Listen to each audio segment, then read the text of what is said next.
He had the eyes of a brilliant man,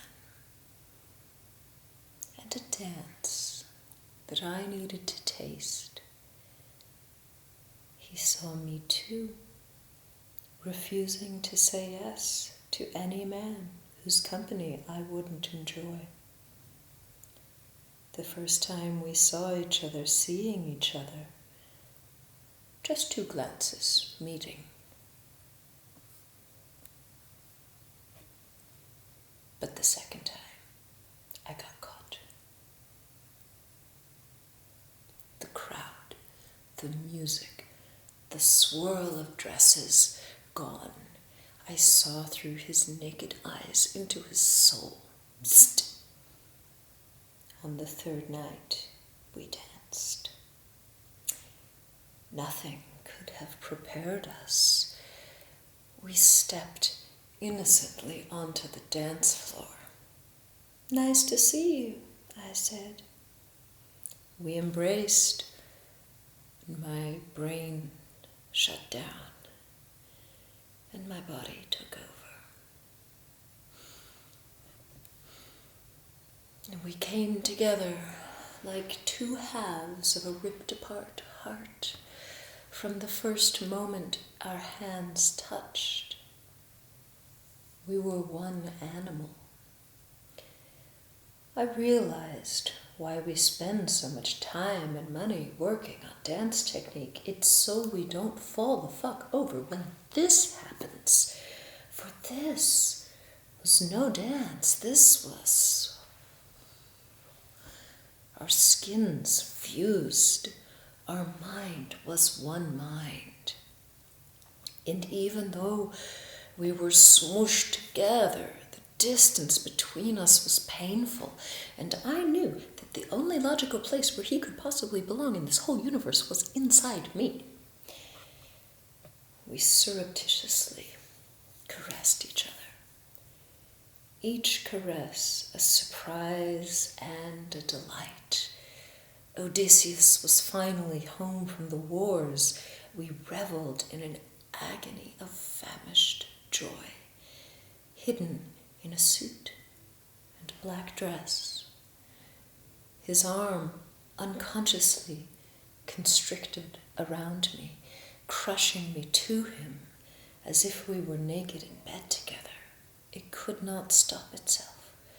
An involuntary micro-moment I had previously only felt in men about to orgasm. He caressed the insides of my thighs with his saccadas, and my reptile brain was keenly interested in his penis and needed to get to know it much better. And it was keenly interested in me too. We played in the music, our one mind delighting in inevitability. We feasted on kisses with every part of ourselves, except our mouths, not touching his lips with mine, not tasting his mouth, was becoming unbearable in such a good way, and he barely, tenderly touched me. And I fought not to whimper aloud. "I'm usually much wittier than this," I finally said aloud.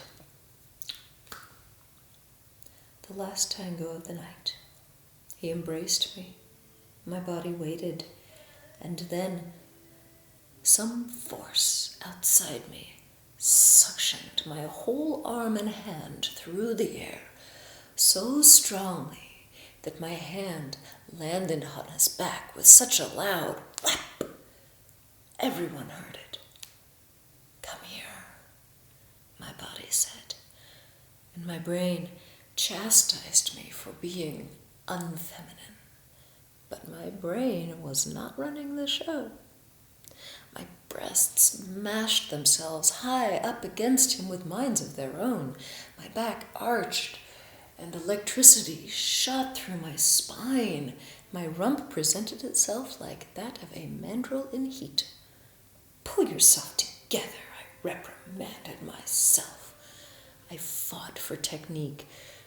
We challenged each other. We tasted one another's bodies. He breathed out as if we had been in bed together. I breathed in, my nose hovering near his neck, registering that his DNA was robust and our offspring would almost certainly survive. I nearly swooned. La comparsita, moments disappearing remorselessly into the past, never to return. We devoured each other, the taste of one another's bodies, all the sweeter at Armageddon. He ended us up, violently crossed, down, frozen in silence, and our hands were white-knuckled fists, trembling. Two panthers who had caught each other for dinner. He held me immobilized with the force of his will. And I slid my hand up his back and I touched his bare neck above his suit collar. But there was no proposal of a coffee. "Thank you for a very lovely tunda," he said in a shaken voice. "I will see you tomorrow night." I wandered home, tormented with thirst. The next day. This place, these lights, these people, this music. Oi! When would he come? Why was he not here yet? How long would I have to wait? And then I was dancing with a friend and something told me to open my eyes. Lo, out of that ballroom stuffed with people, there he was dancing behind the couple behind me. He looked up into my eyes with his eyes and electricity ran through us and, "Partners, huh?" My eyelids drooped languidly down. I looked at it through the world's slowest blink, and my head nestled lazily into my friend's embrace, as if to say, why should I care that he was dancing with another woman? I was having such a great time over here with this other man. I sat and waited for the perfect tunda for us two, and just when I thought, that's the one, he was there. "An excellent choice," I said. We took each other's hands, but I could not embrace him. I hesitated, I was shy. It was so great a confession. His hand wrapped around my ribs, terribly gentle, the lingering caress infinitely down my side to the small of my back, as if we were alone in the bedroom. His hand kissed every inch of my naked body through my clothes. He drew me quietly to him, and my timidity vanished, and I gave in to his will. And somewhere, in our perfect tanda, I realized I had been panting the whole time. My bosom was literally heaving, and there was not one damned thing I could do about it. My fingernail grazed the back of his neck. I have no idea how my thigh ended up against his chest. Those endless hours of balance practice had finally paid off. My bare leg tasted his body through his shirt, and the leg slid lazily down his body, tasting his chest, his sternum, his abdomen, his belt, the wool of his pants, his penis, his thigh, his knee, his tibia, his ankle, and his shoe before traveling forward. And there was not one thing I could do to hurry it up. The tanda ended. We exchanged a sentence or two. I gazed at him, sidelong, out of the corner of my eyes. My eyeliner talked for me. "What are you thinking about?" he said. "I was wondering if you're busy tonight," I said. He said nothing.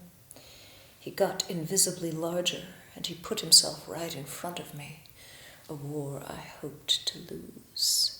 Physically, he was just an ordinary-sized guy, but in that moment he filled the whole ballroom. I trembled. He was enormous, deathly serious. I was deliciously afraid. He stared hard down into my eyes, his blue eyes taken over by huge, dilated pupils. 1,000 years passed. "We should definitely dance another tanda later," he said. Somehow I made it back to my seat and collapsed onto it. I was disappointed and a little confused. Time passed. I felt a man standing next to my chair with intent. I couldn't bother turning my head. So he got down on his knees in front of me, right there on the edge of the dance floor in full view of everyone. He begged with his eyes. I let him stay down there. I looked down at him with a "just messing with you, maybe" face and let us both enjoy the joke until he wasn't sure I would say yes. And then I let the moment linger a little longer. Then I accepted him. We danced, the angels sang, and he asked me for another tanda. 3 tandas, I said. I've never danced 3 tandas in one night with anyone.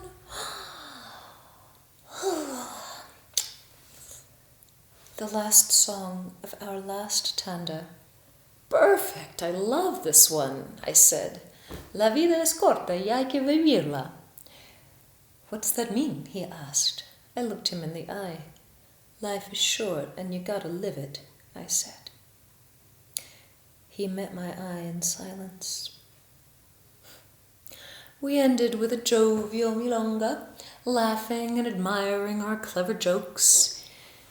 He let me leave him his embrace like an adult, without making a spectacle of myself.